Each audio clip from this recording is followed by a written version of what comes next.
Hey, Andrew, do you want me to rotate this all the way around the other way? Mark Finney, a senior scientist with the U.S. Forest Service, is trying to better understand how wildfires can spread so rapidly. Right now, that's flowing in exactly the direction that the wind is blowing down this tunnel.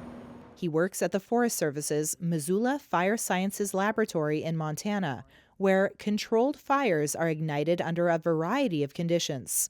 So once we light it, oh yeah, The goal is to help fire officials make better informed decisions and avoid tragedies. the fire is going to be with us forever. There isn't a situation where you can say, we've got the situation completely under control, and that we no longer have fires. The recent fires in California, but so many others that we've seen just in recent years, have a number of things in common. One, they start in a nearby wildland vegetation, fine fuel material, where it ignites and spreads very rapidly, and under very dry and windy conditions, it spreads quickly from a wildland situation into a more urban situation. What we can hope to do is diminish those to a point where they're much, much, much less likely, so that there's far less risk to the things that we care about. Work at the lab has helped researchers identify areas of extreme wildfire risk in California and elsewhere.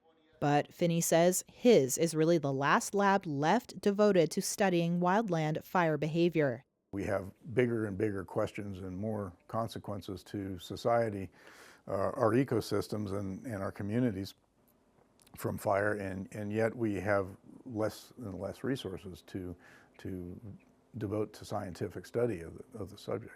Since taking office, President Donald Trump has halted federal funding for programs to reduce wildfire risk as part of broad cuts to government spending, according to organizations impacted by the moves. The Forest Service did not directly respond to a Reuters question about whether any Missoula lab staff were among the thousands of federal government workers laid off as part of Trump's effort to reduce the size of the federal government. It instead sent a statement from the U.S. Department of Agriculture, of which the Forest Service is an agency, saying that about 2,000 probationary employees from across the Forest Service had lost their jobs.